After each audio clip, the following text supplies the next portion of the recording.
que no son al azar. Yo aquí estoy planteando frente a la pandemia por coronavirus, el abordaje que hicieron diferentes países. En Asia, por ejemplo, ahí tenemos el presidente de Corea del Sur, representando el continente asiático, el abordaje que se hizo que tiene que ver, obviamente, con la economía que hay en un país que permite quizá hacer un enfrentamiento distinto que otros países y también con la cultura. Los asiáticos sabemos que es una cultura muy obediente, muy de seguir reglas, muy con el super yo por delante, ¿sí? En donde para ellos es totalmente natural que del gobierno tengan detectados todos sus movimientos, a dónde van, a dónde vienen, lo cual en la pandemia facilitó muchísimo las cosas porque era mucho más sencillo si había alguien que estuviera contagiado que pudiera inmediatamente detectar todos los que habían estado cerca de él y tomar acciones para que esto no se propagara. Hace poco tiempo, yo ya no encontré el dato, pero hace poco tiempo, para mi sorpresa, vi que a pesar de que se inició en Asia esto de la pandemia por coronavirus, no son los países que han sido más afectados ni donde ha habido más muertes. Al parecer lo pudieron contener a tiempo y de muy buena manera. Por ahí tenemos también la imagen de la presidenta Angela Merkel de un país europeo, de Alemania, quien también creo yo, desde mi punto de vista con mucha seriedad, tomó la situación desde el principio y tomó acciones. Su economía también le permitía dar apoyo a personas que estuvieran atravesando por una situación difícil y esto también facilitó las cosas. Por otro lado, tenemos a Estados Unidos, que en aquel entonces el presidente era Trump, y que desde una personalidad pues bastante narcisista, un narcisismo maligno quizá, pues entró en una situación maníaca, negadora, esto va a salir adelante rápidamente y pues generó muchísimos estragos.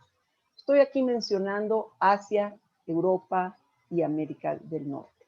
En Latinoamérica la situación fue diferente. Desafortunadamente, las economías de estos países son mucho más complicadas y en México, concretamente, sin pretender meternos aquí a situaciones de política, debates políticos, a ver si lo han hecho bien el presidente actual, AMLO, o no lo ha hecho, de la mano del encargado del sistema de salud, del segundo encargado del sistema de salud. Lo que quisiera enfocar es que aquí uno de los dilemas más complicados de este país, y creo yo de varios de los países latinoamericanos, fue el debate entre el tema de la salud a costa de la economía de un país o el tema de la economía sacrificando la salud. Estira y afloja de los países subdesarrollados, que fue uno de ellos nuestro país. Frente a esta situación social, yo considero que la pandemia no ha sido igual para todos. No ha sido igual para todos a nivel mundial, depende de qué país estemos hablando, y hablando de nuestro país, tampoco ha sido igual. Se han develado muchas de las diferencias y de las fallas de nuestro país, obviamente, quizá también de nuestro gobierno, pero ahí con las imágenes que les pongo en este momento, no es lo mismo tomar la decisión si me pongo mi cubrebocas, mis guantes, me subo a mi auto y salgo, o me tengo que ir en metro a trabajar. No es lo mismo si estoy en una clase en línea y mi computadora tiene internet, o si ni siquiera tengo computadora, a veces ni siquiera televisor. No es lo mismo tomar la decisión en la pandemia si voy a poder ir a comer a un restaurante o simplemente no tengo que comer. Entonces, este aspecto social, lo transubjetivo, atravesó la pandemia de diferente manera a cada uno de nosotros en nuestro país y en el mundo entero. En México, la violencia intrafamiliar, los datos del Observatorio Nacional Ciudadano nos dicen que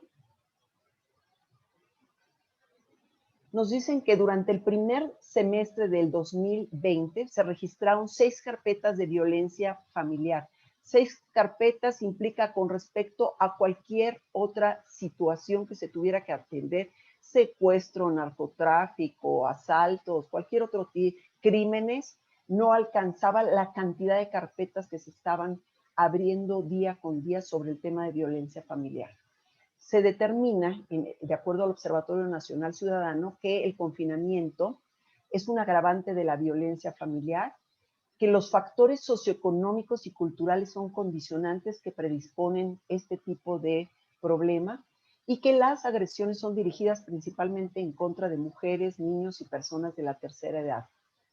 Siendo así, de enero a mayo de 2020 se registraron 290,580 llamadas relacionadas con violencia familiar. Estos son los datos que tenemos desde el plano de lo social y lo transsubjetivo. Ahora bien, la perspectiva psicoanalítica al interior de la familia, ahora voy a hablar de lo intersubjetivo, lo que sucede en los vínculos dentro de la familia. La familia es el primer espacio de relación de todo ser humano, nos revela nuestros orígenes y nos ayuda a insertarnos en la sociedad. Explica quiénes somos, de dónde venimos, lo que se espera de nosotros. En ese sentido, es en el seno de la familia donde se construye cada individuo. La familia es donde aprendemos las normas básicas de convivencia hasta la forma de divertirnos, disfrutar de la vida, amar, etc. Es también la institución a través de la cual la persona se vincula con los demás miembros de la comunidad y con la sociedad. Los estudiosos de este tema nos dicen que desde la familia se forma y se transforma la sociedad. Con este evento de la pandemia, yo me atrevería a decir que la sociedad también forma y transforma a la familia.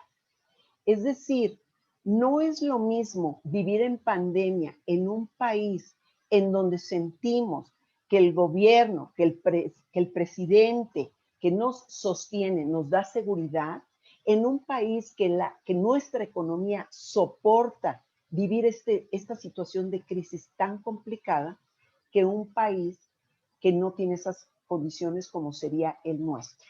Entonces, ya ahí la familia se ve doblemente vulnerada.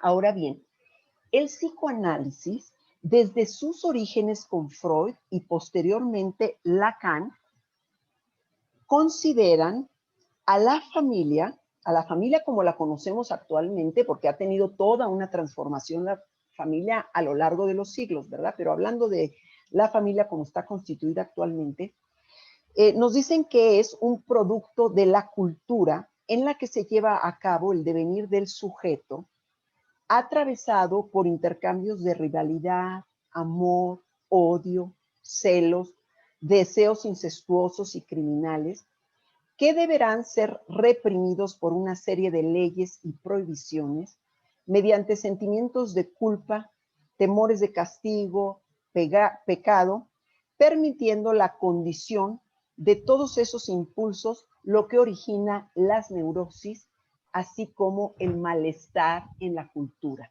En 1930, Freud escribe: la cultura se edifica sobre la renuncia de lo pulsional.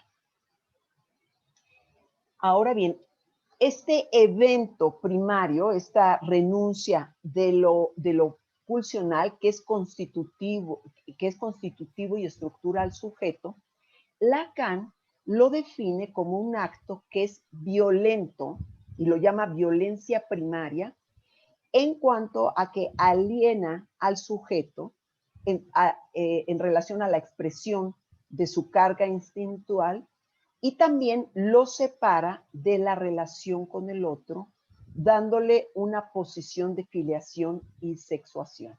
¿Sí? Es decir, en la familia el acto de violencia primaria se lleva a cabo impidiendo la descarga pulsional, el principio de placer a todo lo que da, sin sin reconocimiento de la realidad externa, ¿ah? Y ahí es donde se estructura la represión, que es estructurante del aparato psíquico, y también le da una función y un lugar dentro de la familia a cada miembro, lo cual Lacan lo llama como un acto de violencia primaria alienante, pero que es lo que permite que el sujeto se inserte dentro de la sociedad. Es así que la violencia primaria que ocurre al interior de la familia lo inscribe como sujeto en el orden social. Sin embargo, ocurre que no todos los sujetos logran resolverla y aceptarla, lo que para él sería en parte la castración, la falta, ¿sí? Llevándolos a la irrupción de angustia que sobreviene en formas ominosas y siniestras. Trabajando sobre esta exposición, aquí un paréntesis, y escribiendo sobre ella, me acordé de esta película de Arturo Ripstein, esta película mexicana de 1973, El Castillo de la Pureza, para los que son muy jóvenes quizá no la conozcan. Pero bueno, brevemente, esta película habla de un hombre que decide mantener a su familia lejos del mundo externo para protegerlo de ese mundo, ¿no? Conforme transcurre la película, obviamente lo que sucede es todas estas situaciones ominosas, siniestras, que terminan en relaciones incestuosas. Entonces, es de esto de lo que nos hablan, lo que nos habla Lacan cuando no se logra este orden al interior de la familia, y entonces empiezan a suceder una serie de relaciones de caos, desorganización, que se vuelven ominosas, siniestras, incestuosas y obviamente violentas. Es aquí donde se sitúa lo que llama la violencia secundaria, que sería la violencia intrafamiliar, que es el tema que estamos atendiendo el día de hoy. Actualmente, esta es considerada un problema de salud pública que se ha incrementado, imagínense, un 120% durante la pandemia, siendo las primeras víctimas, como decía yo hace un rato, las mujeres, los niños y las personas de la tercera edad. Brevemente diré que la violencia intrafamiliar se ha venido estudiando desde mediados del siglo XX, desde diferentes disciplinas, sociología, derecho, obviamente la psicología, el psicoanálisis. Por lo tanto, las condiciones actuales de la pandemia no pueden ser consideradas la causa de este padecimiento social. Sin embargo, lo que sí es cierto es que ha participado como un factor externo muy importante que ha exacerbado y que repercute en el intercambio transsubjetivo, intersubjetivo e intrasubjetivo, incrementando y acentuando de manera alarmante estas conductas. El papel de las tensiones que genera la amenaza de la enfermedad, la confrontación con la muerte, la falta de trabajo, la pobreza, el confinamiento, la incertidumbre, pueden registrarse en el lugar de lo traumático, impidiendo el ejercicio ordenador y de sostén al interior de la familia, con lo que se reactivan la falta de límites, el desorden, lo indiscriminado y caótico, y por supuesto la violencia como una forma que, aunque patológica, pretende ser una manera de afrontar la experiencia que se vive, convirtiéndose así en la otra pandemia. Ahora bien, desde el sujeto, es decir, lo intrasubjetivo, desde el sujeto que reacciona de manera violenta, lo que sucede a nivel intrasubjetivo, intrapsíquico, puede entenderse como el mecanismo fallido que tiene por objetivo inconsciente recuperar el control que se experimenta perdido. Aquí podríamos hacer referencia al inconsciente escindido que nos plantean en la tercera tópica, ¿sí? A nivel de experiencia. En el caso del momento incierto y de crisis que provoca la pandemia, la sensación amenazante a la que se enfrenta el sujeto se tramita vía pasaje al acto en actos violentos que, si bien no resuelven nada en la realidad externa, le generan la sensación ilusoria de fuerza por la descarga impulsiva a nivel principio de placer, displacer, lo que eventualmente lo calma. Las personalidades narcisistas, preestructurales y deficitarias serán, por lo general, las más vulnerables de padecer de manera pasiva o activa los embates de este momento pandemial. Las expresiones de violencia en estos casos permiten la función de descarga de la angustia, que se vuelve una angustia tóxica, invadiendo al aparato psíquico en muchos casos, al cuerpo también en síntomas psicosomáticos, ahí donde no alcanzan los recursos yoicos y la ausencia de objetos internalizados suficientemente buenos que sostengan al sujeto.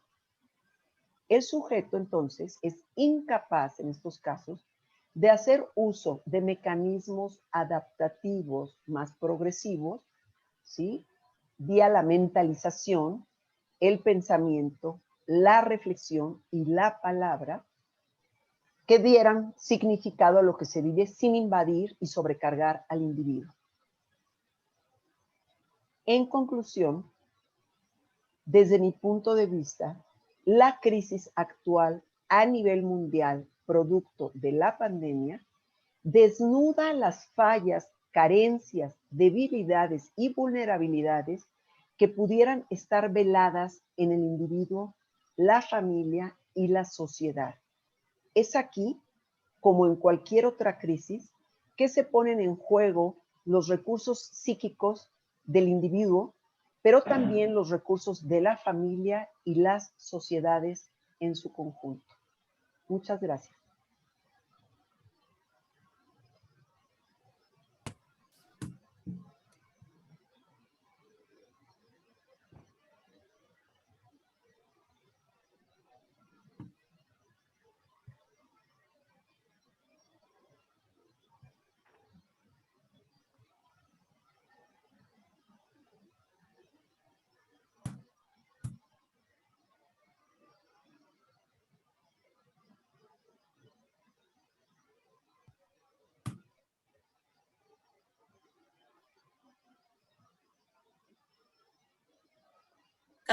Carlos, ¿me puedes iniciar video para presentar el Nora, por favor?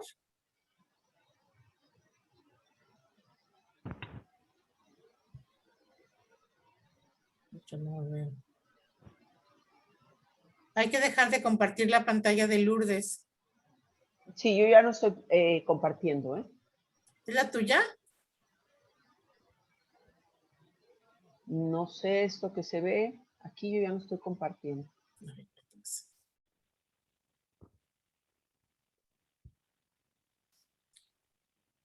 Bueno, pues te presento porque si no nos seguimos entreteniendo.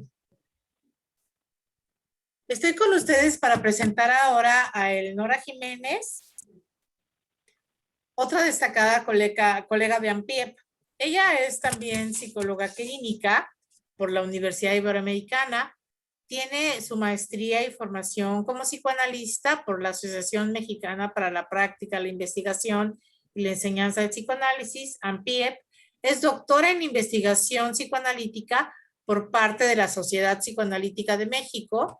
Es miembro de mesa directiva y del Consejo Técnico de AMPIEP desde hace varios años, en donde se desempeña desde hace algún tiempo también como directora del instituto. También es analista didacta y supervisora didacta del mismo instituto. Pertenece a la Asociación Internacional de Psicoanálisis, la IPA, y es secretaria suplente de la Federación de Psicoanálisis para América Latina, FEPAL.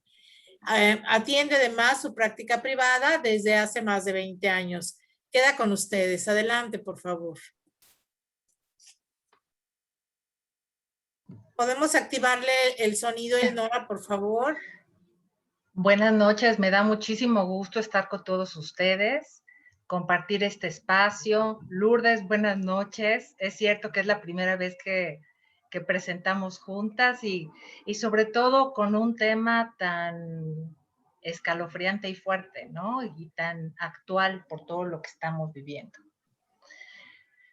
Bueno, yo me voy a enfocar a la violencia de pareja, su origen y por qué se nos ocurrió a Lourdes y a mí nombrar esta presentación como la destrucción de lo más íntimo, tanto dentro de la familia como de la pareja. O sea, ¿por qué se destruye al que está más cercano?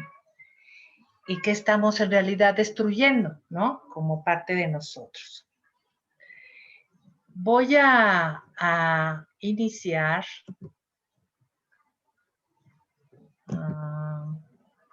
con una cita. Ahora llena tanto el aire una forma inquietante que nadie sabe cómo escapa. Esta cita es una cita tomada del Fausto de Goethe y pues empezaré. ¿Cómo entender la violencia? La violencia es un fenómeno que ha acompañado al ser humano desde sus inicios. Podemos encontrar manifestaciones de violencia a lo largo de la historia de la humanidad.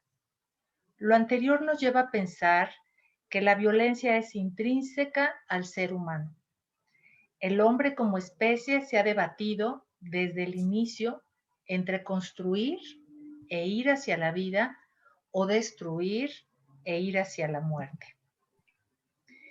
En todo el mundo, y especialmente en México, las cifras en las que se registra violencia y en particular la violencia de género han presentado un aumento escandaloso.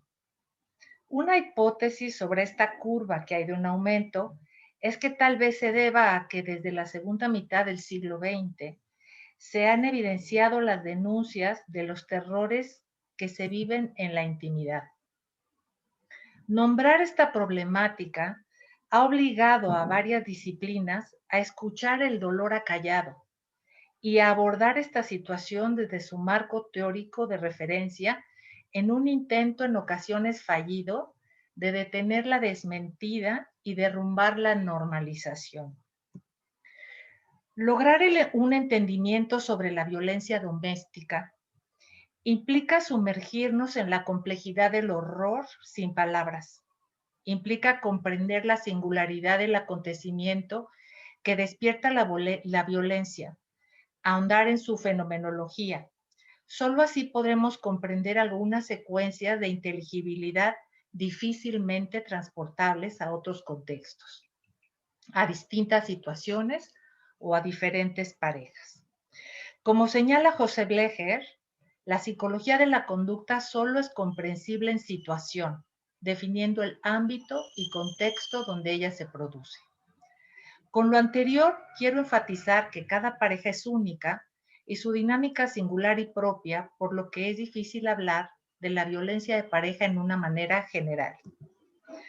La violencia en la pareja abarca una variedad de manifestaciones que van desde actuaciones físicas, transitando por manipulaciones psicológicas, económicas y de los derechos sexuales y reproductores. La violencia física se entiende como cualquier acto que genere un daño en el cuerpo del otro. La violencia psicológica se expresa por la desvalorización y la humillación a través de amenazas, insultos, coacciones, control, ridiculización y menosprecio. Económicamente, la violencia se entiende como un control de los recursos económicos y las decisiones sobre estos. La violencia hacia los derechos sexuales y reproductivos aparece en las situaciones en las que las mujeres se ven obligadas a tener relaciones sexuales no consentidas, a no gozar de y con un cuerpo o a tener embarazos no deseados. Entonces, la violencia en la pareja no puede entenderse como un fenómeno lineal. Es una problemática social multifactorial. Los hechos violentos que suceden en y entre la pareja se atribuyen a condiciones históricas, sociales, familiares y vinculares particulares. Desde el punto de vista social, cultural, es imprescindible referirnos a cómo los valores patriarcales y la desigualdad estructural de género están implicados en la violencia contra la mujer. La cultura patriarcal ha sido internalizada por ambos géneros a través de los valores familiares y sociales, como explicaba Lourdes, haciéndolos propios y actuándolos consciente e inconscientemente, dando como resultado no solo una rigidización de roles, sino la formación de estructuras de personalidad permanentes. El poder, la autonomía, libertad, crecimiento profesional se han asignado a los hombres, mientras que lo que se espera de las mujeres es la dependencia, la sumisión y una renuncia a la subjetividad propia. Tanto Chodorow en 1978 como Benjamin en 1988 mostraron cómo la masculinidad es un estado ilusorio defensivo de omnipotencia narcisista, desde el que se externaliza la dependencia y la vulnerabilidad propias. Ambas se proyectan en el otro femenino, de tal forma que lo femenino constituye para los hombres todo aquello que repudian de sí mismos. Las mujeres, por su lado, depresivamente idealizan y envidian a los hombres, quienes representan todo lo que ellas no pueden ser. Los hombres, por su parte, les niegan a las mujeres el reconocimiento de su propio centro de independencia y subjetividad para de esta manera negar la profunda dependencia hacia ellas. Otro acercamiento al entendimiento de la violencia doméstica es el marco vincular. El ser humano no se puede entender sino como la huella de un vínculo. Hemos encontrado que lo que se encuentra en el sustrato de las parejas abusivas son problemáticas graves en torno a la dependencia, a la autonomía y a la separación. El vínculo humano está determinado, por un lado, por representaciones sociales y culturales, y por el otro, desde una perspectiva psicoanalítica, por intercambio de fantasías inconscientes y preconscientes entre los miembros de la pareja. Ambos intervienen y uno no es sin el otro.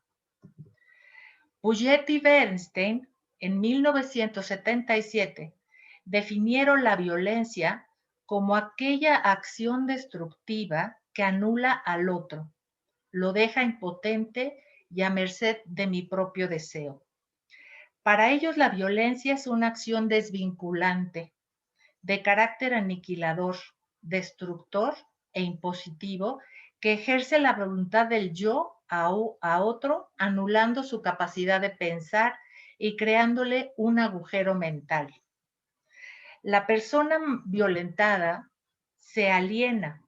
Si la violencia es permanente, vive en estado de amenaza y deja de desear. Violencia remite a violación. Con todo su sentido metafórico, provocar un agujero en un espacio que no lo tiene o utilizar los preexistentes para doblegar y quitarle a la otra persona su opción de dejar entrar o prohibir entrar. Es la opción de decisión que la violencia y el violador quitan al violentado. Aunado a esto, se establece un pacto de silencio que perpetúa la violencia, dejando al violentado cada vez más hundido en la impotencia y en la sensación de soledad y desesperación. Bernstein agrega que para él la violencia surge cuando hay diferencias inadmisibles y el yo necesita anularlas, pues se le adjudica al otro el malestar del propio yo. Matar el deseo en el otro, lo humano en el otro, transformándolo en un no sujeto. Solo impera el deseo de uno, que es el soberano. No admite la existencia del otro. El mayor acto de anulación y destrucción del otro es el asesinato. Y podemos observar que los feminicidios durante la pandemia en México han aumentado de 7 a 10 diarios. La violencia está entonces signada por el desconocimiento del otro como sujeto en su singularidad. El intento de anularlo es una manifestación del narcisismo e implica el no reconocimiento de la autonomía del otro. Dos momentos importantes en el vínculo madre e hijo pueden determinar comportamientos violentos en la relación de pareja en el futuro. Según Bernstein, uno aparece a muy temprana edad cuando la madre y el hijo se mantizan diferente y la madre impone un significado que organiza el mundo interno y externo del niño. Esto fue denominado por Pierre Aulanier como violencia primaria o necesaria. La segunda ocasión de violencia en el vínculo madre-hijo aparece cuando éste ya está semantizado y tiene la capacidad de crear sus propios significados. La madre es incapaz de permitir la construcción de nuevos significados, de aceptar la diferencia del hijo. De la misma manera, Jessica Benjamin, en 1989, le puso énfasis a la dialéctica del amo y el esclavo. Para ella, muchos de los problemas que se suscitan en las relaciones posteriores tienen su origen en los primeros años de vida. La relación única y peculiar que se establece con la madre, en la que la madre ostenta el poder hacia el bebé, la hace pensar en la dialéctica de Hegel del amo y el esclavo. Benjamin considera que la relación entre la madre y el hijo tiene que estar basada en el reconocimiento mutuo. La madre, a través del reconocimiento del niño, le permite a esta existencia propia. Ella considera que una relación tan íntima como la que tiene una madre con su bebé requiere de una perfecta sincronía en la que ella puede responder a las necesidades de su hijo. Sin embargo, el niño a su vez va a provocar respuestas en la madre. Esta sincronía temporal por momentos se puede romper, creando desencuentros y rupturas. La madre necesita tener la capacidad de reparar esta fractura en la relación, reconociendo las necesidades propias del niño, creándose lo que ella denomina el tercero moral. El tercero moral es este sostén de la relación que surge del deseo de cuidar, respetar y aceptar al otro. Se basa en las experiencias tempranas del relacionamiento armonioso, en el reconocimiento explícito y confiable, y en la reparación de las rupturas. El tercero moral le da al niño la sensación de seguridad, de confianza, y es la base para el apego seguro. Al establecerse, puede confiar en un mundo justo. Cuando la madre, por alguna circunstancia, falla en darle el reconocimiento al bebé, se establece una relación de complementariedad inmersa en la dialéctica de sumisión-dominación.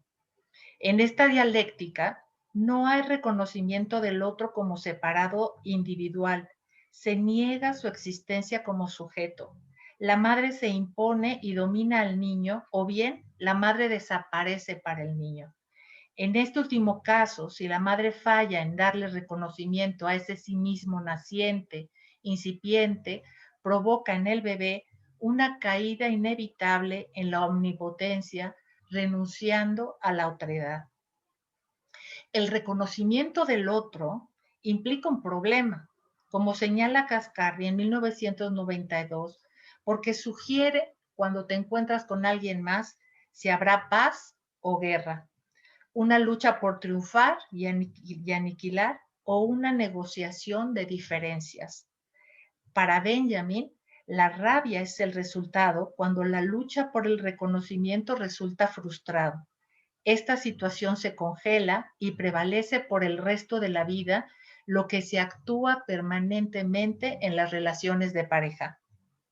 La relación entre géneros sostiene un lugar común entonces de decisiones en el que las tensiones entre dependencia, conexión, mismidad, autonomía, simbiosis, separación, diferencia, un lugar, este espacio común, se transforma en un intercambio permanente de proyecciones entre los géneros. La paradoja del reconocimiento es la siguiente. En el momento en el que nos damos cuenta de nuestra independencia, somos dependientes de que otros la reconozcan. En el momento en el que comprendemos el significado de yo mismo, estamos forzados a ver las limitaciones de ese sí mismo en ese momento. Entendemos que las mentes separadas pueden compartir el mismo estado. También nos damos cuenta que esas mentes pueden no estar de acuerdo.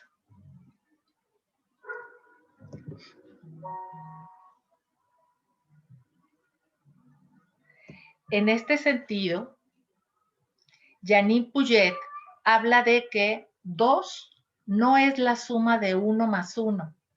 Lo que se crea entre dos sujetos que se reconocen, como dice Benjamin, es el espacio entre ellos, un espacio irreductible. Es el espacio de la diferencia que altera a la singularidad de cada sujeto y su identidad. De esta alteración surge el acto de hacer con los otros. Lo anterior implica que existe una relación con el otro y su mundo, lo que implica que los sujetos se exponen a la otredad y a lo extranjero en el mundo relacional. El sufrimiento sería el resultado de la continua interacción con el otro, lo que implica la alteración de la singularidad. Una idea importante de Puget es que cada vínculo, cada grupo, crea sus propios sujetos y es en estos vínculos y en estos grupos que los sujetos adquieren vida. La pandemia por COVID-19 sorprendió a la humanidad sumergiéndola en el terror, a la muerte, la crisis y la incertidumbre. La incertidumbre surge de lo indeterminado, lo accidental, de lo aleatorio, hace alusión a la pérdida de referentes que nos permiten darle continuidad y constancia a nuestras acciones, a nuestro sí mismo, a nuestro sentido y a nuestra existencia. La vivencia de incertidumbre subjetivamente se vive como un estado de miedo a lo desconocido, como una preocupación y a veces imperceptible y a la que no se le puede dar nombre en otras ocasiones a una sensación franca de caos y de catástrofe. Si además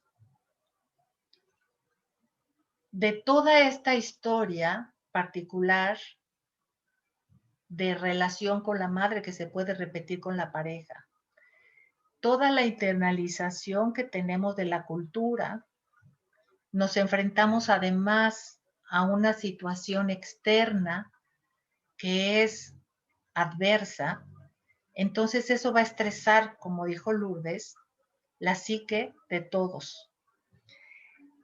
Voy a leer otra cita que me gustó mucho, también es de Fausto.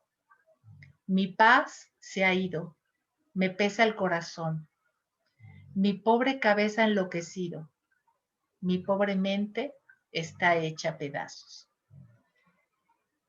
Y creo que esta es la sensación de muchas de las personas a lo largo de esta pandemia, que han tenido que enfrentar crisis económicas, crisis sociales, angustia de muerte, en fin, como muchas situaciones muy complicadas. Cuando nosotros nos enfrentamos a una situación disruptiva como es la pandemia, una situación que impacta nuestra mente, entonces nuestra mente empieza a funcionar en 3 niveles diferentes. El nivel más primitivo es el nivel de las sensaciones. Es el nivel que no permite la mentalización. Todo pasa a través del cuerpo. Al mismo tiempo y paralelo a esto, hay otro nivel de nuestra mente que puede estar evocando conflictos infantiles y que los reactiva. Y por otro lado, hay otro nivel de la mente que es un nivel más evolutivo que tiene acceso a la palabra y que tiene la posibilidad de, a través de la experiencia subjetiva, esta experiencia, entenderla, vincularla con los afectos, y entonces la puedes simbolizar y utilizar para enriquecer la experiencia. Estos tres niveles coexisten todo el tiempo. Sin embargo, en una situación disruptiva como la pandemia, en muchos casos predomina el funcionamiento primitivo sobre los otros dos, es decir, las adicciones, las somatizaciones, los ataques de ansiedad, los golpes, aumentan como una manera de canalizar la ansiedad de muerte y el caos internos. En 1990, Bernstein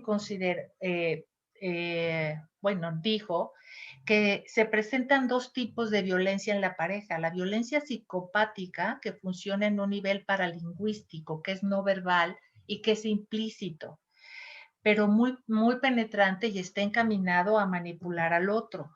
La otra violencia es una violencia que él denomina neurótica y que es explícita, o sea, es cuando directamente se amenaza a la pareja con la palabra. Estas dos violencias están funcionando todo el tiempo, entonces están teniendo impacto en la relación intersubjetiva entre los miembros de la pareja.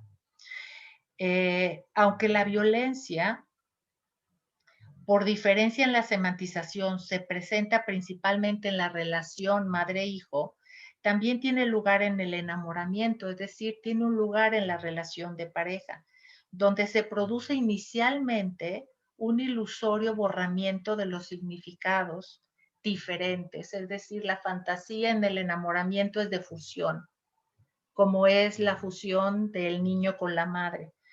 Cuando los sujetos que pertenecen a una pareja se perfilan como distintos, sucede la crisis de violencia, poniendo en evidencia los intentos siempre frustrados y renovados de restituir el paraíso perdido.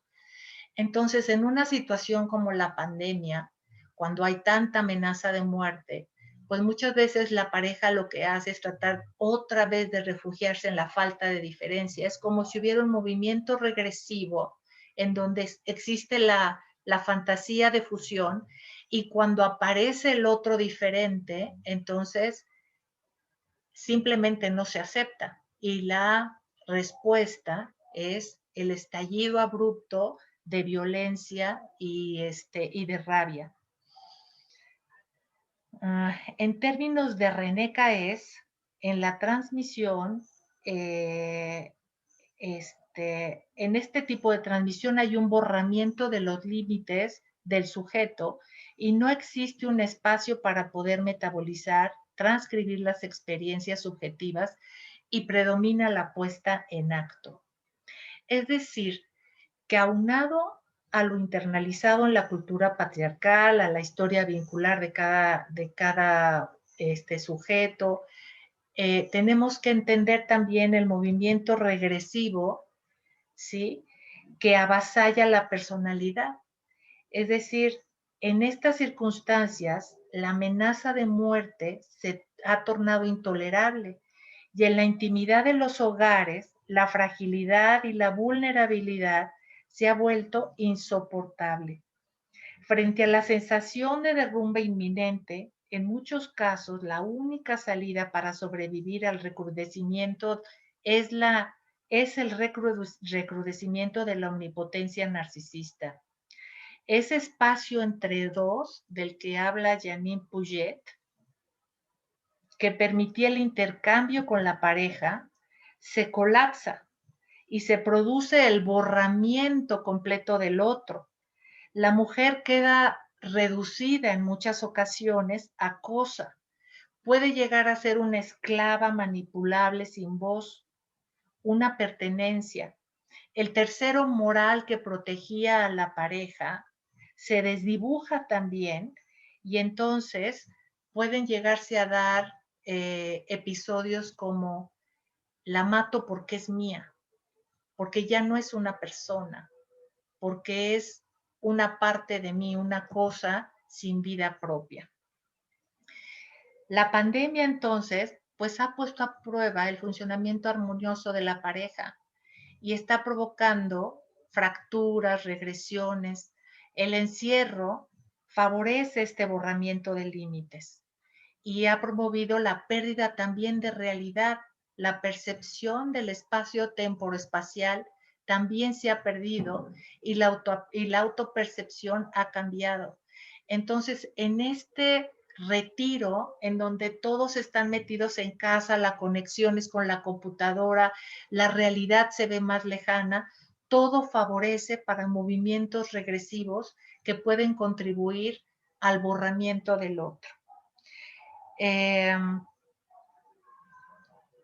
Entonces, esto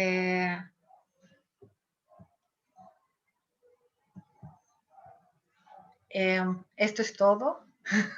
Les agradezco mucho y pues esperamos sus preguntas.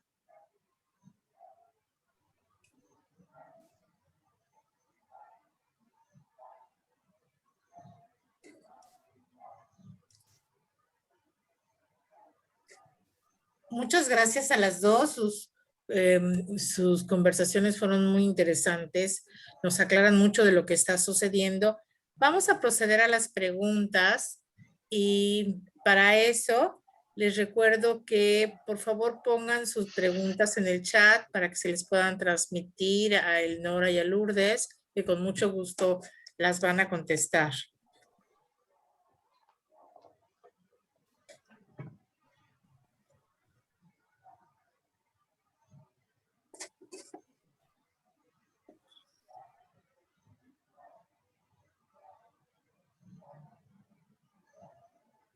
¿Alguna pregunta?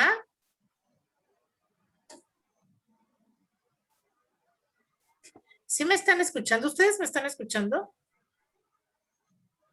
Sí. Gracias. Sí, nosotros sí te escuchamos. Bueno, creo que es un tema Que paraliza. muy fuerte. Sí, es un tema fuerte.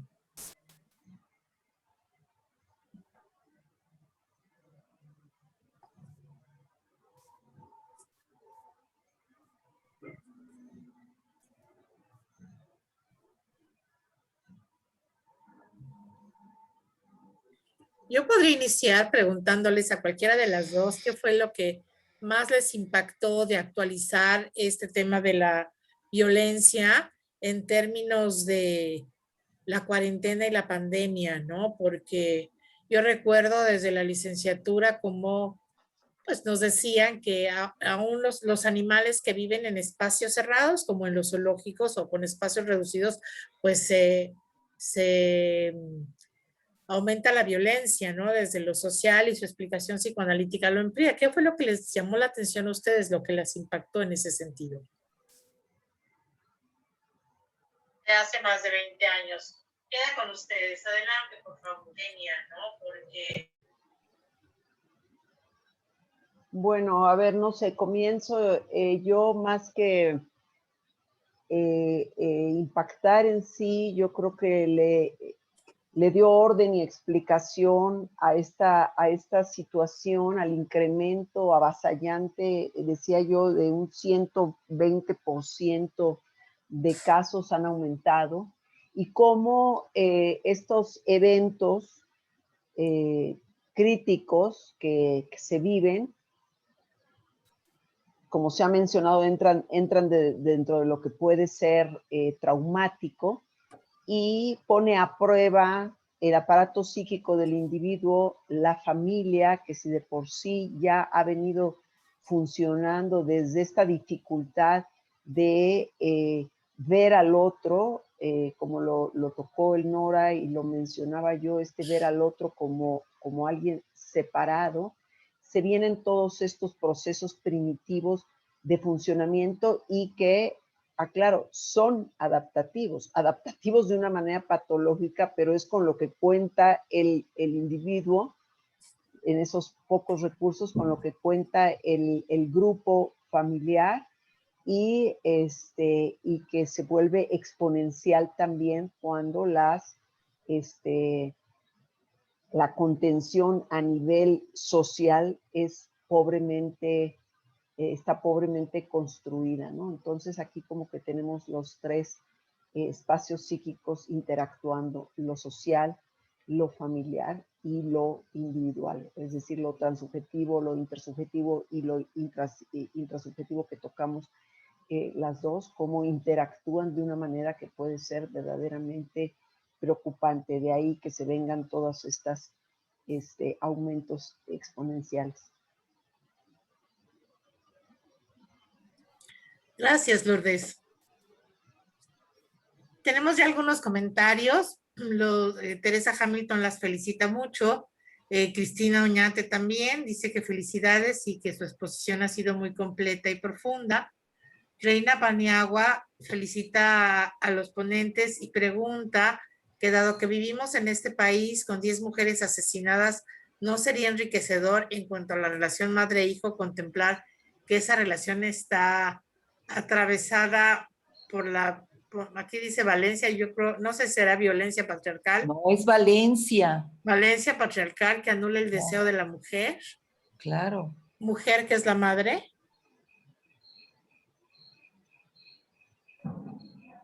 Cualquiera de las dos que quiera contestar.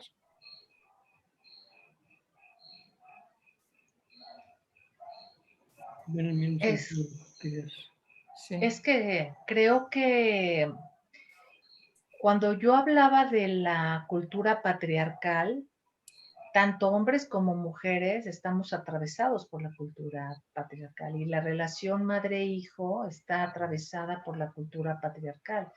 Los valores los transmite mujeres y hombres,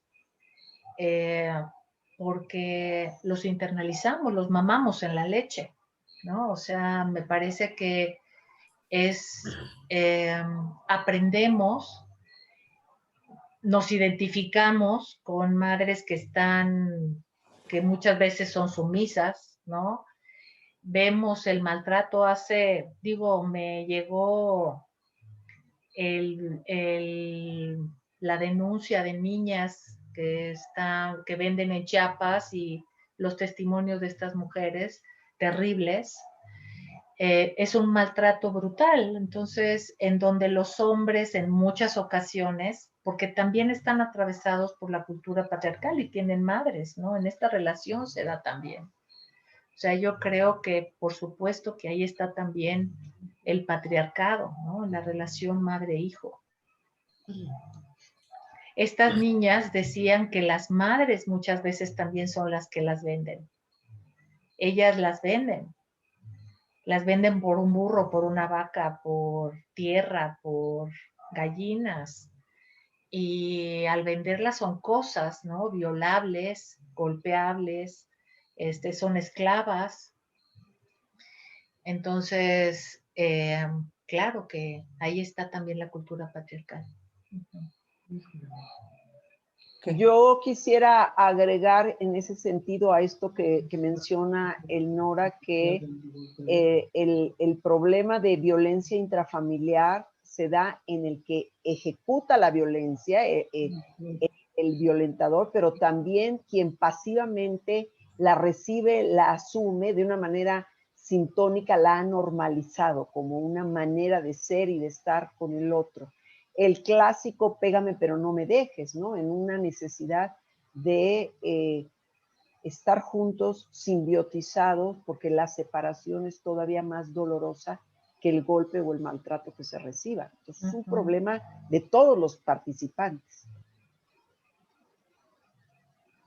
Muchas gracias.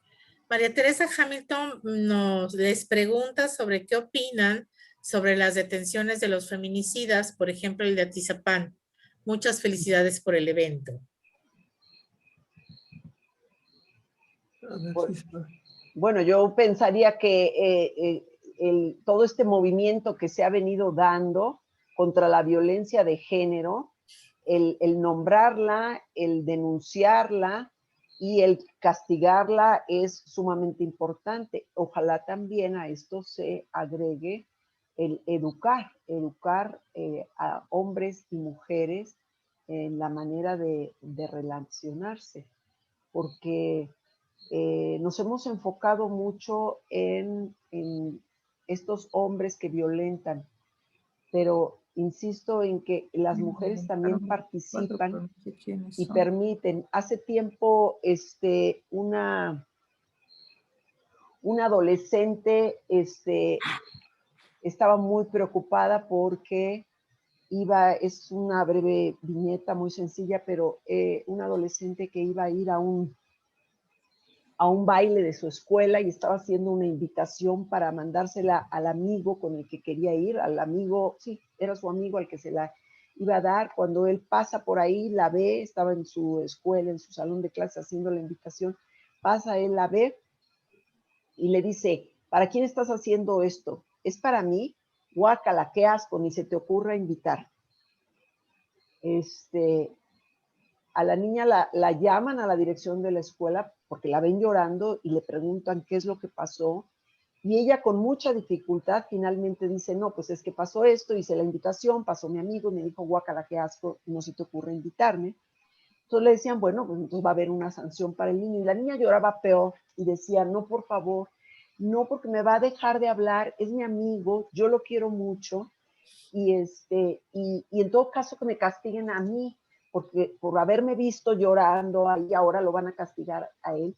Es decir, ella lo asumía como algo justo lo que estaba recibiendo. La violencia de género empieza por un comentario así. No es necesario que la golpeen, no es necesario que la maten. Finalmente esto ya estaba siendo violencia de género y muchas veces no se identifica como tal, se ha normalizado. Un insulto, una nalgada, pareces perra, ¿por qué te vistes así? Todo esto que sale muchas veces en redes, ¿no? Y se ha normalizado, ese es el problema. Entonces, está involucrado ahí el que violenta y la mujer que lo acepta variar, como Marcela, algo que una pregunta merece, bonita. que es justo. Para Irene, está variar, Marcela, prendido tu una pregunta micrófono. bonita. Y la mujer que lo acepta como válido, justo y hasta como algo que merece. Entonces creo que también es necesario nombrar, identificar, castigar y educar a los hombres y a las mujeres en la cultura del respeto. Muchas gracias.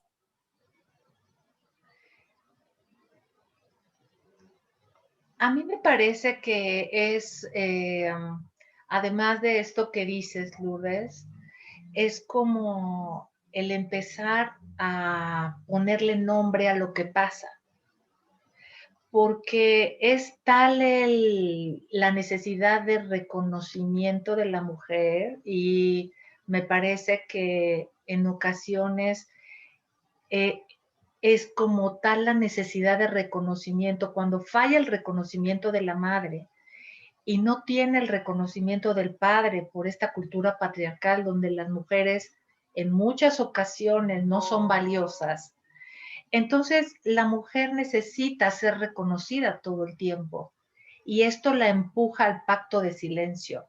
Es no voy a decir, no voy a denunciar, no voy a hablar, no voy a hablar de la violencia, ¿no? No voy a hablar de cómo me lastiman. Me pongo maquillaje sobre los moretones en lugar de gritar que le pegaron y correr de ahí, ¿no? O sea, me parece que es el miedo, ¿no? Y esta sensación de caer en un hoyo, en un vacío de muerte, ¿no? En donde se quedan ahí porque les dan un poco de significado. Es como la promesa.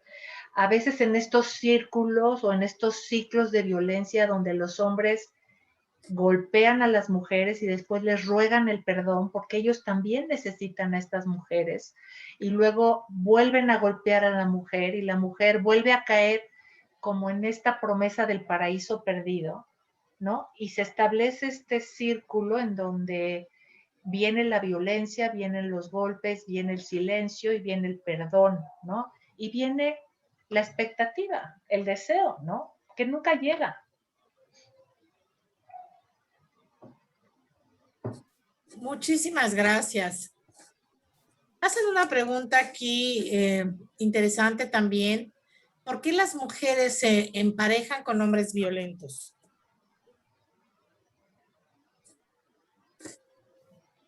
¿Qué opinan? porque está inscrito en su historia, porque forma parte de su historia, la violencia como una manera de ser y de estar con el otro. Y decía yo hace rato, porque está normalizado. De fuera puede ser entendido como violencia.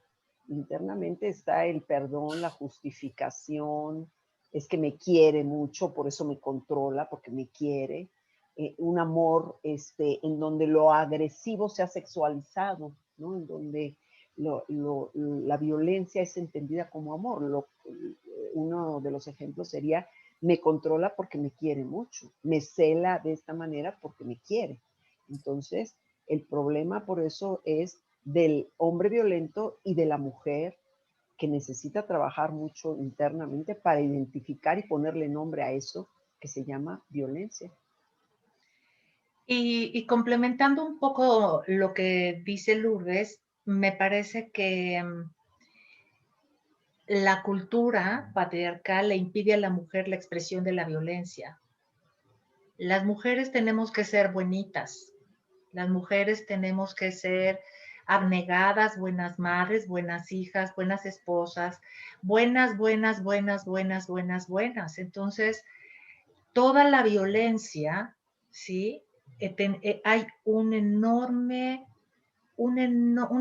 dificultad de reconocer la violencia en sí mismas, y entonces se establece ahí una relación. Cuando yo les decía que en este espacio que se forma en la pareja, es un espacio que se presta para todas las proyecciones.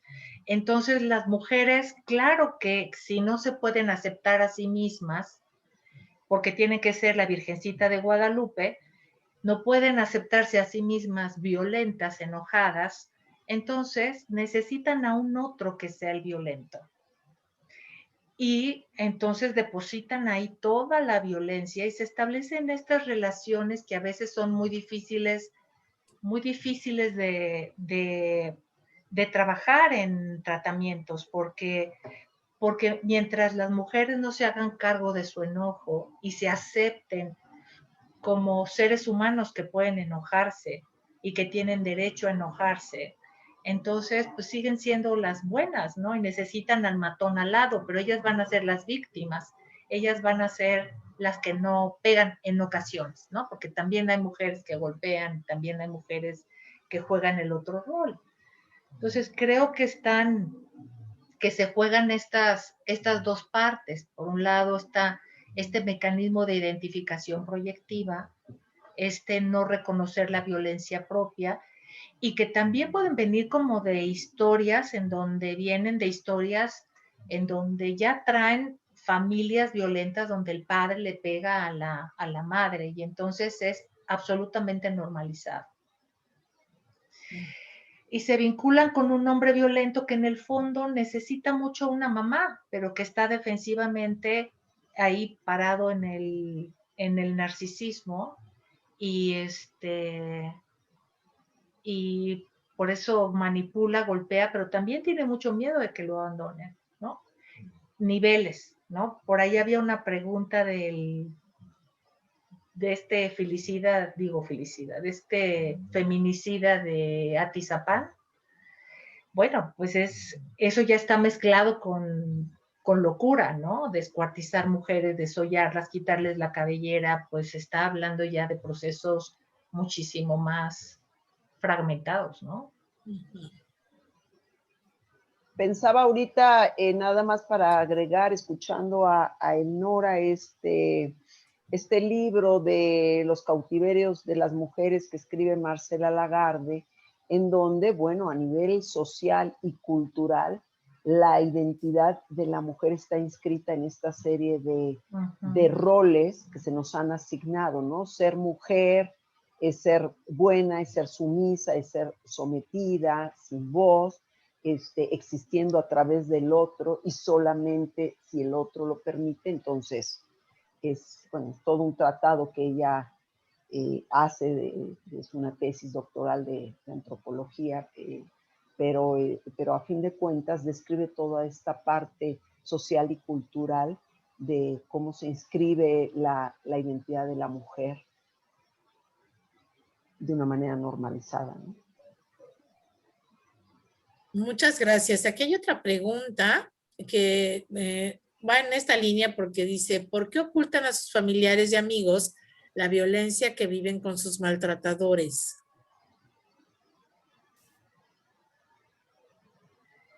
Bueno, yo creo que por varias cosas. Como les explicaba en la conferencia, el violentador va poco a poco destruyendo la mente del otro, llegando un momento en donde ya no puede pensar y cada vez lo va haciéndose sentir más frágil y más vulnerable. Entonces, por un lado, pues está jugándose esta parte de dependencia masoquista, en donde necesito al otro porque sin él me muero y se vuelve mi oxígeno. Y por el otro, ni siquiera puedo entender lo que me está pasando. Es tanta la violencia que no puedo procesarla. Y entonces lo que pasa muchas veces con estas mujeres es que se vuelven adictas a las pastillas o al alcohol, a las dietas, o empiezan con ataques de pánico, al cigarro, a la comida, ¿no? Empiezan con toda una patología de pasaje al acto porque no pueden poner en palabras ese horror que están viviendo, ¿no? No pueden entender lo que les está pasando, ya les destruyeron el aparato para pensar, hicieron un agujero en su posibilidad de pensar. Ok. Bueno, muchas gracias. Aquí hay una felicitación. Dicen que muchas felicidades por su exposición. Es definitivamente un tema sumamente difícil, Socorro López, de procesar y de digerir. Toca fibras muy profundas de cada una y pienso que va hasta el aceptar que una misma ha sido atravesada por esta cultura patriarcal. Tenemos una pregunta de Marcela Posada. Ella dice, la normalización de la violencia tiene que ver con el miedo al abandono y tiene que ver con la mirada de la madre a la hija. Es decir, vivir con la consigna de solo vales a través de la aceptación del otro.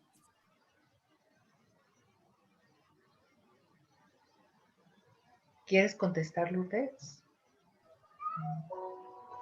A fin de cuentas estamos dando cuenta, valga la redundancia, de patologías preestructurales con problemas de diferenciación en donde la existencia del otro como un ser separado se vuelve amenazante. Entonces hay esta necesidad de negar la separación. Cualquier acto que ejecute, vamos a ponerlo así, no es exclusivo, pero sí predomina más el hombre que violenta a la mujer cuando ella tiene cualquier tipo de conducta, acción de diferenciación, de separación, que no atraviesa por su control, por su permiso, como esto se convierte en una amenaza para él y la violencia se vuelve el único recurso inadecuado, patológico, pero de intentar controlar a la mujer porque me amenaza su independencia, su existencia separada de mí, que se vaya, que me deje. O sea, el hombre violento también tiene mucho miedo de que lo dejen. Desde su violencia también tiene mucho miedo de que lo dejen, ¿sí?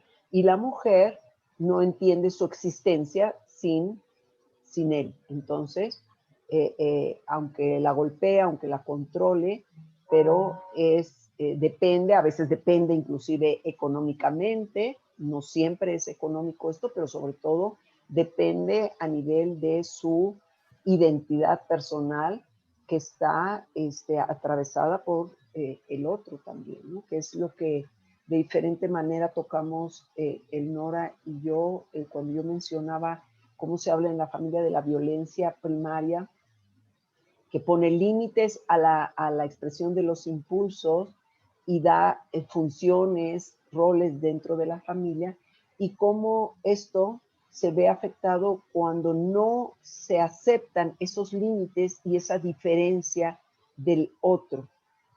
Entonces se tiene que negar eso.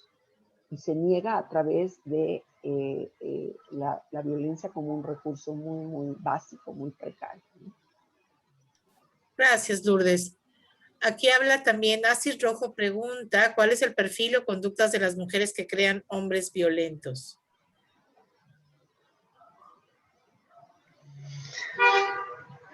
Es que yo creo que no es el perfil de una mujer, es que estamos en una cultura patriarcal, que sería así como el paraguas que sostiene todo, ¿no? Es esta cultura patriarcal en donde la violencia es más permitida, el manejo de la agresión es muchísimo más permitido y abierto para los hombres, ¿no? O sea, los papás, algunos papás están orgullosos de que los hijos se agarren a golpes en la escuela, por ejemplo. Y en el caso de las niñas, está prohibidísimo que las niñas se agarren a golpes en la escuela. Entonces, me parece que ahí está como esta parte social que Lourdes hablaba, lo transubjetivo, ¿no? Lo externo que es la cultura patriarcal.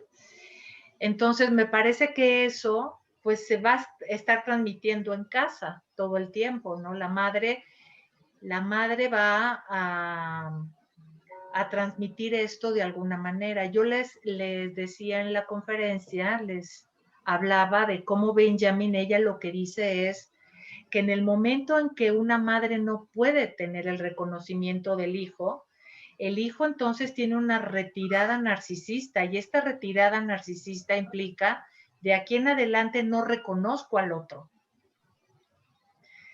El otro ya no existe y entonces yo puedo hacer lo que quiera con el otro, ¿no? Entonces, me parece que desde esta teoría, que es una postura, estaría jugándose ahí el reconocer o no reconocer al otro para dar la posibilidad de vivir en relación, como dice Janine Puyet, ese espacio entre dos que permite la relación intersubjetiva. Ok. Con eso creo que contestas varias preguntas que hay aquí acerca de que eso no atañe solamente a la mujer, sino a la cultura patriarcal que nos atraviesa a todos finalmente. Hay algunas preguntas aquí más de carácter social. Por ejemplo, Alicia nos pregunta si la presencia de autoridades que no han sido eficientes para contener la pandemia, que no diferencian entre homicidios y feminicidios y que niegan el aumento de la violencia intrafamiliar, ¿de qué manera consideran que repercute a nivel intrasubjetivo para dejar salir la violencia? O sea, ¿qué tan enojados estamos con esto? Pues definitivamente una sociedad y un gobierno que sostiene a sus ciudadanos, ¿sí? Reconociendo todas las enfermedades que hay y tomando acciones. Por ejemplo, la violencia intrafamiliar es un problema de salud pública que ha incrementado, de acuerdo a las encuestas, enormemente, pero si el mismo gobierno lo niega y no lo atiende, pues está siendo el gobierno, diría yo, cómplice, ¿no? Coludido con esta enfermedad, favoreciendo y permitiéndola. Ok. Gretel Argueta las felicita y dice, por la elección del tema y la presentación, ponen el acento en el dolor silencioso que se vive en muchos hogares, no solo en violencia de género, sino también en los niños, grupo en el que también se incrementó la violencia en la pandemia. La doctora Boyne habla de que no se puede decir, no se puede callar lo que no se ha hablado, buscará formas de expresarse. Yo creo que Gretel está haciendo énfasis en un dato importante, o sea, es cierto, nos estamos centrando en la mujer, pero hay pues mucha violencia sobre los hijos, sobre los viejitos, sobre los padres también, sí, inclusive, ¿por qué no? A veces también, en algunos casos, ha habido violencia sobre los hombres, no sé si en una identificación con el agresor o en un estar atravesado por esta cultura patriarcal, tomar el papel violento de las mujeres y violentar a los hombres, a sus parejas, lo cual es muy vergonzoso y finalmente no sale de nuestros consultorios, lo vimos en los pacientes nada más a veces. Sí, los datos apuntan más a que son mujeres, niños y personas de la tercera edad, pero no excluye hombres. El que por cualquier condición esté colocado en el lugar de vulnerabilidad podría ser susceptible de ser violentado, ¿no? Dentro de la familia. Todos los aspectos externos que están siendo estresores la han exacerbado, lo han incrementado y es una manera de descargar en estas conductas de pasaje al acto lo que no se logra representar de otra forma. Yo en mi presentación, ya que la terminé, vi que había puesto yo muy pocas palabras. Yo casi no le puse palabras, le puse imágenes. Y después pensé, en realidad esto atraviesa todo esto que está sucediendo, la violencia intrafamiliar, la violencia de género, los feminicidios, y ahora el incremento de todo esto por pandemia, la pandemia con un evento externo que viene a impactarnos al interior de las familias y a los individuos, que se vive a nivel de la experiencia, de lo no representado, que es importante poder ponerlo en palabras, porque el silencio, ¿sí? Y la normalización es lo que más afecta en estos casos. Así es. Muchas gracias. Maru Quijano quiere hacer un comentario. No sé si le pueden abrir el micrófono, por favor. Bueno, yo quisiera felicitarlas a ambas. Me encanta cómo planean tan claro y tan pausadamente el problema que nos afecta a todos. Y yo me quedo pensando en esta postura de Silvia Bleichmann, en la que como utopía propone una educación en donde en lugar de que se generen o se creen sujetos morales, se pudieran hacer crecer sujetos éticos que miren al otro como semejante, Claro. que miren al otro con los mismos sentimientos. Lo que vemos diferente siempre nos asusta, siempre nos da mucho miedo que el otro sea diferente, pero si lo vemos semejante, con las mismas necesidades, con los mismos sentimientos, al mismo tiempo de que es distinto, en ese momento podemos ser empáticos. Y esto proviene desde la educación, ya sea del niño, de la niña, desde una madre que puede sentir el gusto pleno, no solo de satisfacer la necesidad, sino de estar con su hijo. Y entonces le va pudiendo llegar a interpretar al niño que es un placer y un gusto estar con él. Y el niño puede desde ese momento sonreír con la madre y mostrarle agradecimiento y empatía. Y yo creo que es la única forma en que se puede comenzar a instituir una comunicación. Porque cuando somos iguales no nos comunicamos, hay gritos, hay empujones, pero cuando el otro es diferente lo respeto, soy empático y renuncio a las cosas, no por miedo al castigo, sino porque quiero que el otro esté bien. Entonces, claro que a mí siempre me ha sonado divino el pensamiento de Silvia Bleichmann, aunque sí me parece una utopía, pero yo creo que podríamos empezar ya desde ya con los niños asustados, con los niños que también empiecen a ser empáticos y no en el juego de proyecciones. Las felicito muchísimo y no me quería quedar con esta idea que puede aportar en algo. Les mando muchos besos, felicidades. Gracias, Maru. Gracias, Maru. Sí, yo creo que este tema se tiene que abordar desde muchas disciplinas, ¿no? Obviamente desde el derecho, se ha hecho desde la sociología y ahora incluyes tú también la parte de la pedagogía o la educación. Educar en el respeto del otro, ¿no? La cultura del respeto de género desde que los niños son muy pequeños. Así es. Yo estoy totalmente de acuerdo. A mí el concepto de este tercero moral del que habla también Benjamin, me parece muy interesante, muy lindo, porque justo es como esa relación entre los dos de respeto, de cuidado, de te miro, entiendo que te puedo afectar, yo te afecto a ti. Entonces, pues desde niños en esta relación, la madre y el hijo van construyendo una relación de cuidado, cuidándose uno al otro, ¿no? Entonces, coincido totalmente con Maru y con Silvia Bleichmar. Creo que tal vez el término sería seres éticos, ¿no? Si es así, no habría problema en cuanto al respeto por el otro. Y hablando de la mirada, perdón, Mariana, ahorita que habló el Nora de mirar al hijo o a la hija, yo creo que es también qué mira la madre cuando mira a su hijo o mira a su hija, qué mira el padre, ¿no? A quién miran y cómo se logra catequizar ese cuerpo, ¿sí? Si desde ahí se le da un lugar de sujeto o de objeto para otro, ¿no? Así es. Hay una pregunta, más que una pregunta, es una felicitación que viene desde el Face.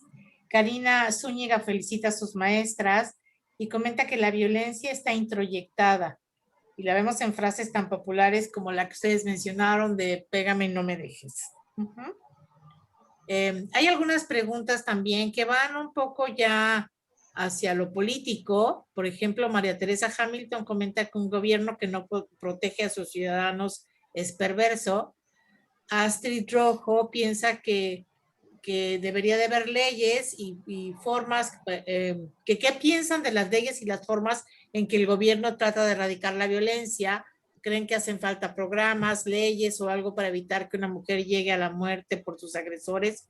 ¿Qué piensan de las contestaciones del presidente? Creo que es un tema amplísimo, pero bueno, si ustedes quieren comentar algo.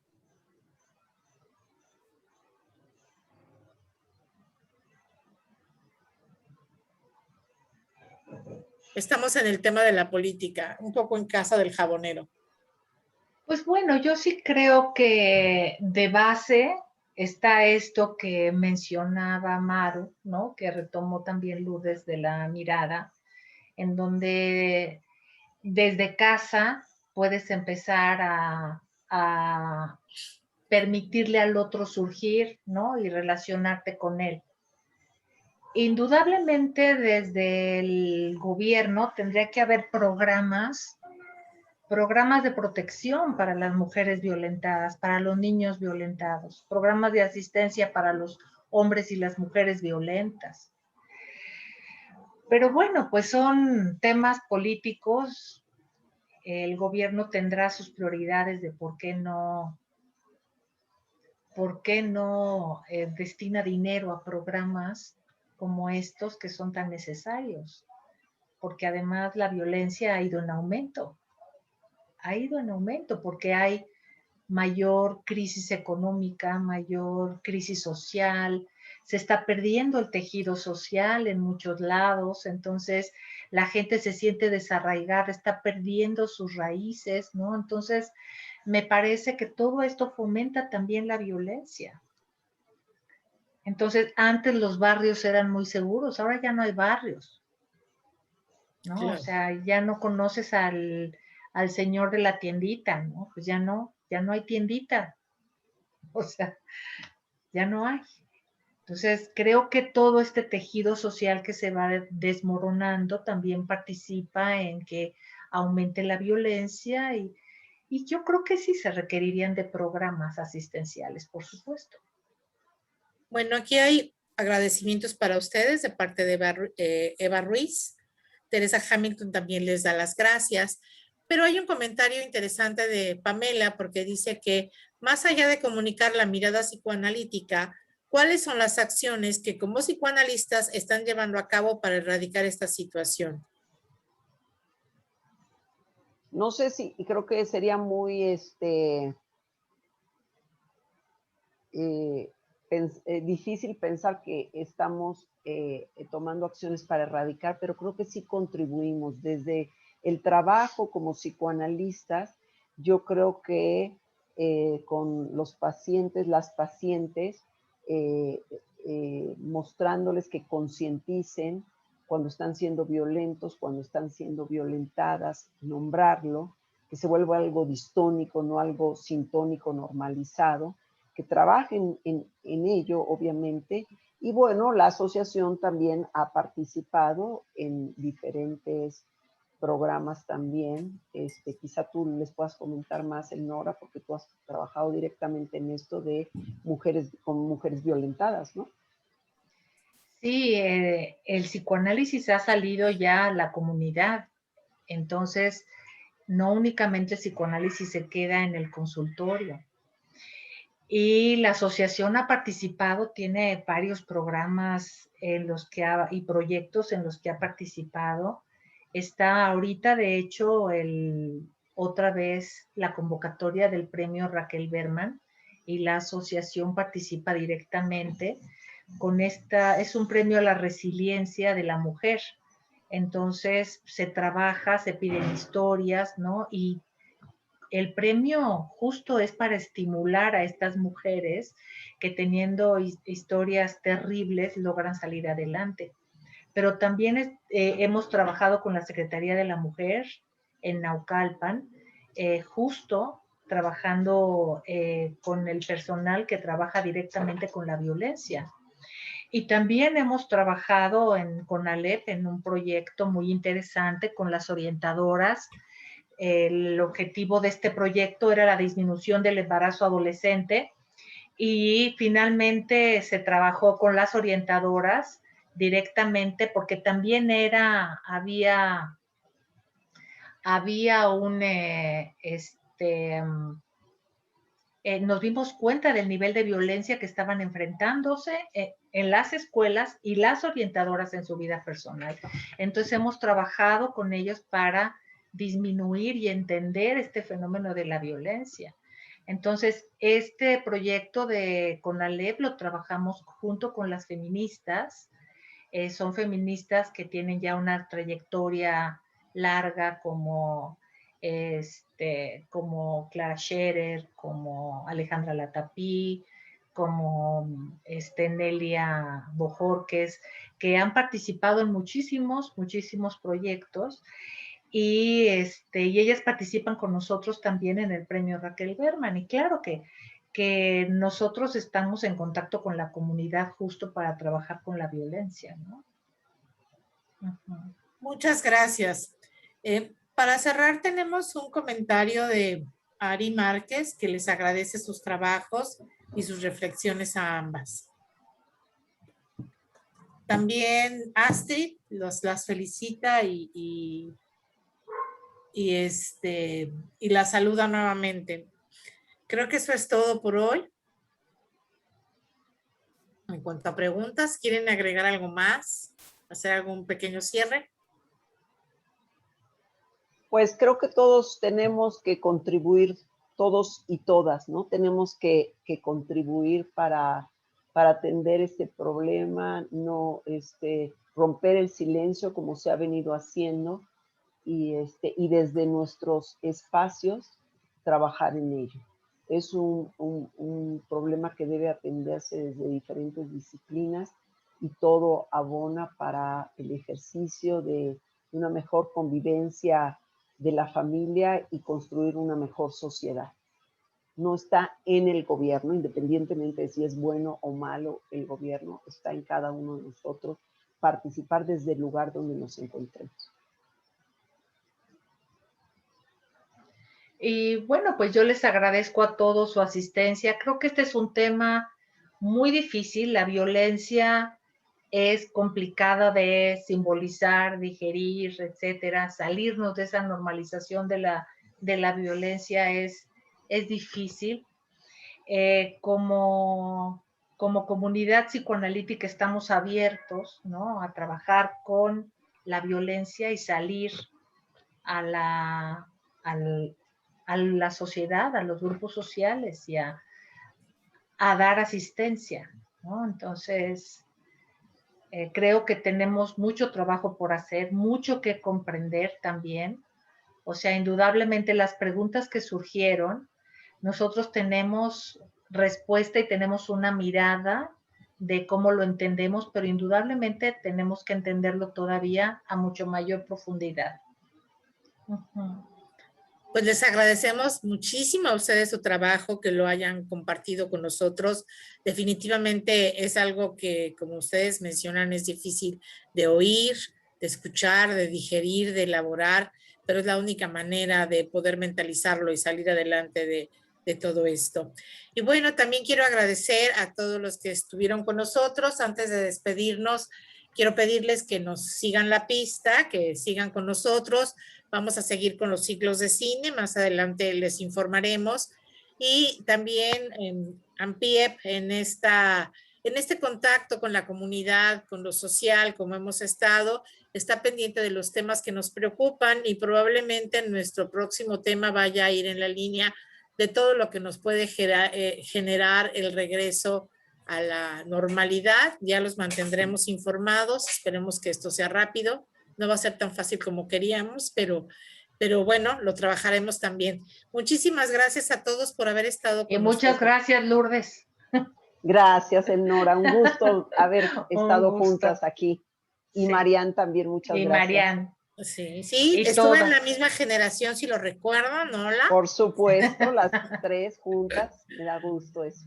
Ok, pues muchas gracias, chicas. Un gusto trabajar con ustedes. Hasta luego. Bye. Hasta luego.